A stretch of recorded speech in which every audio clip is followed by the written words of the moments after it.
മലയാള സിനിമയിലെ കള്ളപ്പണ ഇടപാടുകളിൽ അന്വേഷണം ഊർജിതം. മഞ്ഞുമൽ ബോയ്സിൽ കുരുക്കിലായി സൗബിൻ ഷാഹിർ.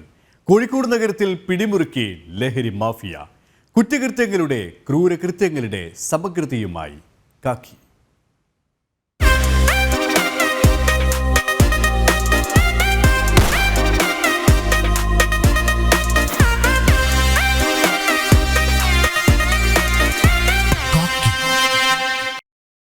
സിനിമാ മേഖലയിലെ നികുതി വെട്ടിപ്പ്, കള്ളപ്പണ ഇടപാടുകളിൽ പിടിമുറുക്കി ആദായ നികുതി വകുപ്പ്. ഇഡിയും കൂടുതൽ സിനിമ വിതരണ കമ്പനികൾ നിരീക്ഷണത്തിലാണ്. ബിഗ് ബഡ്ജറ്റ് ചിത്രങ്ങളുടെ വിതരണക്കാരായ കൊച്ചി പുല്ലേപ്പടിയിലെ ഡ്രീം ബിഗ് ഫിലിംസിന്റെ ഓഫീസിൽ ഇന്നലെ ആദായ നികുതി വകുപ്പ് പരിശോധന നടത്തിയിരുന്നു. മഞ്ഞുമൽ ബോയ്സ് കള്ളപ്പണ കേസിലും ഇഡി അന്വേഷണം ഊർജിതമാണ്.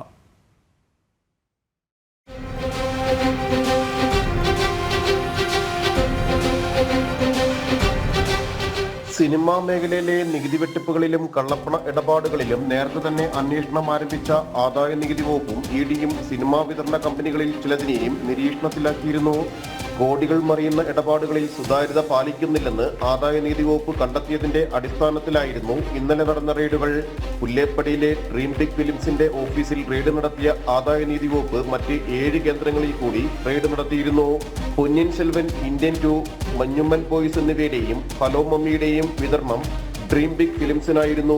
സിനിമാ മേഖലയിലെ കള്ളപ്പണ ഇടപാടുകളിൽ ഇഡി അന്വേഷണവും ഊർജിതമാണ്. മഞ്ഞുമൽ ബോയ്സ് സിനിമയുമായി ബന്ധപ്പെട്ട കള്ളപ്പണ ഇടപാട് പരാതികളിൽ നിർമ്മാതാക്കളായ നടൻ സൗബിൻ ഷാഹിർ, പിതാവ് ബാബു ഷാഹിർ എന്നിവരെ ഇഡി ചോദ്യം ചെയ്തിട്ടുണ്ട്. സിനിമാ നിർമ്മാണത്തിന്റെ മറവിൽ കള്ളപ്പണം വെളുപ്പിക്കുന്ന വലിയ ലോബിയാണ് പ്രവർത്തിക്കുന്നത്. ജനം, കൊച്ചി. ഫ്ളാറ്റ് തട്ടിപ്പ് കേസിൽ നടി ധന്യ മേരി വർഗീസിന്റെയും കുടുംബത്തിന്റെയും സ്വത്തുക്കൾ ഇഡി കണ്ടുകെട്ടി. തിരുവനന്തപുരത്ത് പട്ടത്തും പേരൂർക്കടയിലുമുള്ള 1.5 കോടിയുടെ സ്വത്തുക്കളാണ് കണ്ടുകെട്ടിയത്.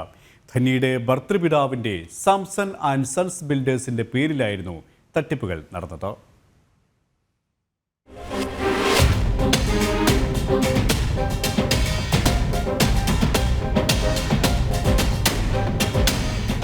കമ്പനിയുടെ ഉടമകളായ ധന്യ മേരി വർഗീസിന്റെ ഭർത്താവ് ജോൺ ജേക്കബ്, ഭർത്തൃപിതാവ് ജേക്കബ് സാംസൺ, ഭർത്തൃ സഹോദരൻ സാമുവൽ ജേക്കബ് എന്നിവരുടേത് ഉൾപ്പെടെയുള്ള സ്വത്തുക്കളാണ് കണ്ടുകെട്ടിയത്.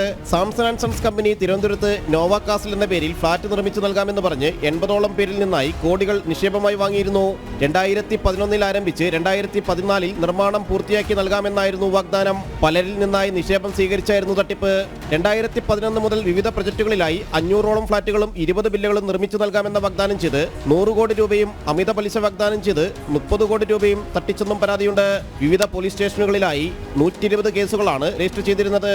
കേസ് പിന്നീട് ക്രൈംബ്രാഞ്ചിന് കൈമാറി. 2016 ക്രൈംബ്രാഞ്ച് പ്രതികളെ അറസ്റ്റ് ചെയ്തിരുന്നു.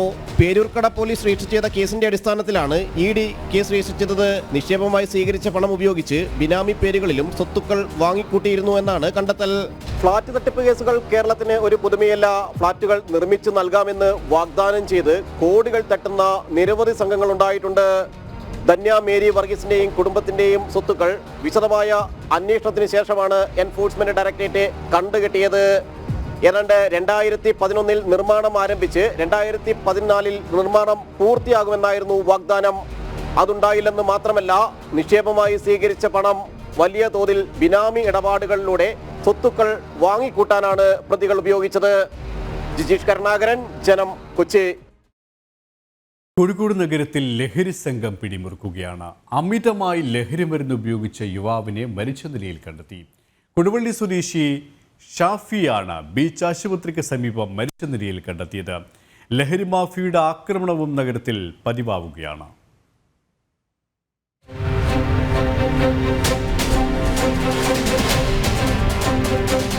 കഴിഞ്ഞ 2 ആഴ്ചയ്ക്കിടെ 2 പേരാണ് അമിതമായി മയക്കുമരുന്ന് ഉപയോഗിച്ച് മരണത്തിന് കീഴടങ്ങിയിരിക്കുന്നത്.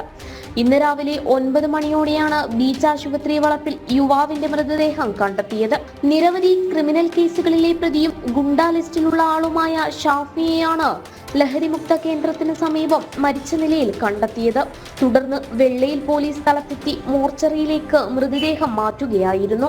മൃതദേഹത്തിന് സമീപത്തു നിന്നും സിറിഞ്ച് ഉൾപ്പെടെ കണ്ടെത്തിയിട്ടുണ്ട്. കഴിഞ്ഞ ആഴ്ച സൗത്ത് ബീച്ചിന് സമീപം അടച്ചിട്ട കടയ്ക്കുള്ളിലും യുവാവിനെ മരിച്ച നിലയിൽ കണ്ടെത്തിയിരുന്നു. പയ്യോളി സ്വദേശി ഹർഷാദാണ് അന്ന് മരിച്ചത്.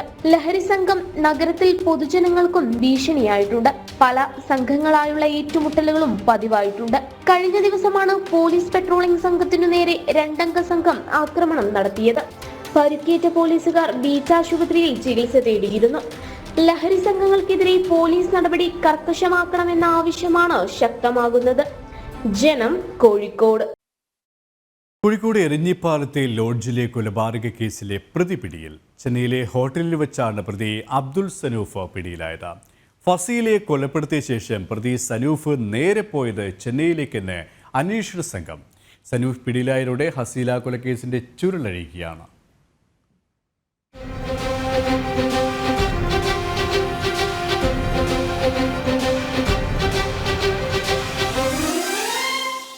ചെന്നൈയിലെ ഒരു ലോഡ്ജ് മുറിയിൽ വെച്ചാണ് ഫസീല കൊലക്കേസ് പ്രതി അബ്ദുൾ സനൂഫ് പിടിയിലാകുന്നത്. പേരുവിവരങ്ങൾ മറച്ചുവെച്ചായിരുന്നു സനൂഫ് മുറിയെടുത്തത്. താടി വടിച്ചു കളഞ്ഞ് അടിമുടി രൂപമാറ്റം വരുത്തിയായിരുന്നു ലോഡ്ജ് മുറിയിലെ താമസം. ഫസീലയെ ശ്വാസം മുട്ടിച്ച് കൊലപ്പെടുത്തിയതിനു ശേഷം പാലക്കാടെത്തിയ പ്രതി നേരെ പോയത് ചെന്നൈയിലേക്കായിരുന്നു. ലോഡ്ജ് മുറിയിൽ നിന്ന് മാധ്യമങ്ങളിലൂടെ കേസ് അന്വേഷണത്തിന്റെ വിവരങ്ങൾ കൃത്യമായി പ്രതി മനസ്സിലാക്കിയിരുന്നു. ലോഡ്ജ് മുറിയിൽ നിന്ന് പുറത്തേക്ക് പോകുന്നതിനിടെയാണ് സനൂഫ് അന്വേഷണ സംഘത്തിന്റെ വലയിലാകുന്നത്. കഴിഞ്ഞ ദിവസമാണ് എരഞ്ഞിപ്പാലത്തെ ഒരു ലോഡ്ജ് മുറിയിൽ മലപ്പുറം വെട്ടത്തൂർ സ്വദേശി ഫസീലയെ മരിച്ച നിലയിൽ കണ്ടെത്തിയത്. ഫസീലയെ ശ്വാസം മുട്ടിച്ച് കൊലപ്പെടുത്തിയ ശേഷം ഒപ്പമുണ്ടായിരുന്ന അബ്ദുൾ സനൂഫ് കടന്നുകളഞ്ഞതാണെന്ന നിഗമനത്തിലായിരുന്നു ആദ്യം മുതലേ പോലീസ്. അതുകൊണ്ട് തന്നെ സനൂഫിനെ കണ്ടെത്താനുള്ള അന്വേഷണവും ഊർജിതമാക്കിയിരുന്നു.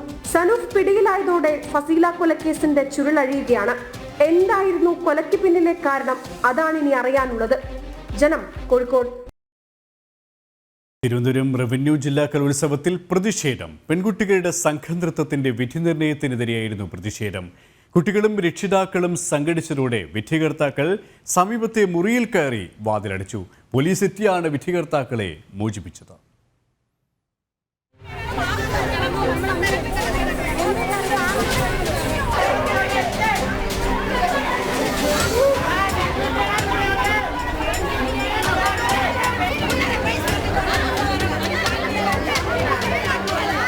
ഇന്ന് പുലർച്ചെ 3 മണിയോടെയായിരുന്നു സംഭവം. വഴുതക്കാട് കാർമൽ സ്കൂളിനായിരുന്നു സംഘനൃത്തത്തിൽ 1ാം സ്ഥാനം. ഇതിനെതിരെ കോട്ടങ്ങി സ്കൂളിലെ അധ്യാപകരും വിദ്യാർത്ഥികളുമാണ് പ്രതിഷേധിച്ചത്.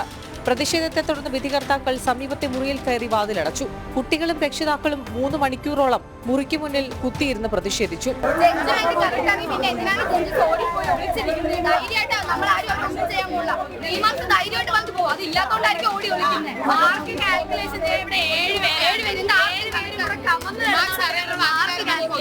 ഒടുവിൽ പോലീസ് എത്തിയാണ് വിധികർത്താക്കളെ മോചിപ്പിച്ചത്.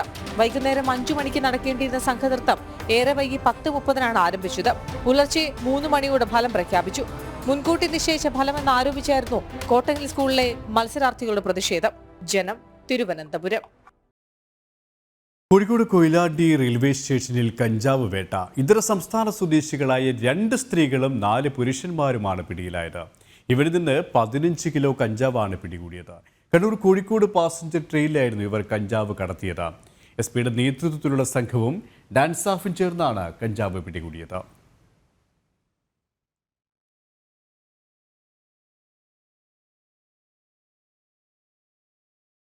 പ്രായപൂർത്തിയാകാത്ത പെൺകുട്ടിയെ പീഡിപ്പിച്ച രണ്ടാനച്ഛന് 141 വർഷം കഠിന തടവും 7 ലക്ഷം രൂപ പിഴയടക്കാനും ഉത്തരവ്. മലപ്പുറം മഞ്ചേരി പോക്സോ കോടതിയാണ് ശിക്ഷ വിധിച്ചത്.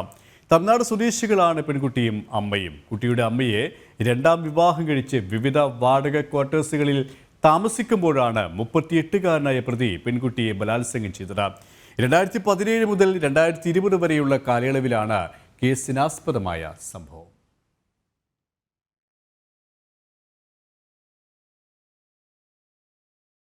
മദ്രസ വിദ്യാർത്ഥിനിയെ പീഡിപ്പിച്ച കേസിൽ മദ്രസ അധ്യാപകന് 70 വർഷം കഠിന തടവും 1,15,000 രൂപ പിഴയും ശിക്ഷ വിധിച്ചു. എറണാകുളം പട്ടിമറ്റം സ്വദേശി ഷറഫുദ്ദീനെയാണ് പെരുമ്പാവൂർ അതിവേഗ പോക്സോ കോടതി ശിക്ഷിച്ചത്. 2021 നവംബർ മുതൽ 2022 ഫെബ്രുവരി വരെയുള്ള കാലയളവിലായിരുന്നു സംഭവം. 5 വകുപ്പുകളിലായാണ് പ്രതിക്കെതിരെ ശിക്ഷ വിധിച്ചത്. 3 വകുപ്പുകളിൽ 20 വർഷം വീതവും 2 വകുപ്പുകളിൽ 5 വർഷം വീതവുമാണ് ശിക്ഷ. കോഴിക്കോട് ഉപജില്ലാ കലോത്സവത്തിലെ കൊൽക്കളി വീഡിയോ വൈറൽ ആയതിലെ പ്രകോപനത്തിലുണ്ടായ സംഘർഷത്തിൽ 12 വിദ്യാർത്ഥികൾക്കെതിരെ case. Kuttiady government higher secondary സ്കൂളിൽ വിദ്യാർത്ഥികൾക്കെതിരെയാണ് ജാമ്യമില്ലാ വകുപ്പ് പ്രകാരം പോലീസ് കേസെടുത്തത്. വട്ടോളിയിൽ നടന്ന ഉപജില്ലാ കലോത്സവവുമായി ബന്ധപ്പെട്ടുണ്ടായ തർക്കമാണ് സംഘർഷത്തിൽ കലാശിച്ചത്. ജൂനിയർ വിദ്യാർത്ഥിയായ ഹിഷാമിനെ സീനിയർ വിദ്യാർത്ഥികൾ മർദ്ദിക്കുകയായിരുന്നു.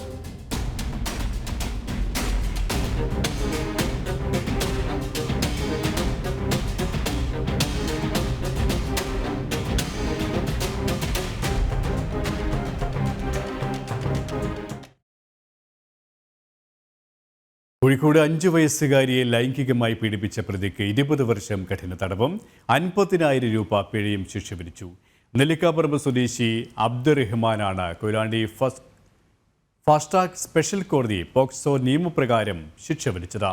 2023 കേസിനാസ്പദമായ സംഭവം. പ്രതിയുടെ വീട്ടിൽ പോയ കുട്ടിയെ പ്രതി ലൈംഗികമായി പീഡിപ്പിക്കുകയായിരുന്നു. പിന്നീട് കുട്ടി വിവരം അമ്മയോട് പറയുകയും തുടർന്ന് മുക്കം സ്റ്റേഷനിൽ പരാതി നൽകുകയുമായിരുന്നു.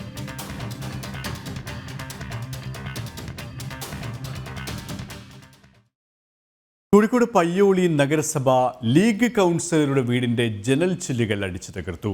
പയ്യോളി ടൗൺ കൗൺസിലർ CP ഫാത്തിമയുടെ വീടിന്റെ ജനൽ ചില്ലുകളാണ് തകർത്തത്. ഇന്നലെ രാത്രിയാണ് സംഭവം. പയ്യോളി പോലീസ് അന്വേഷണം ആരംഭിച്ചു.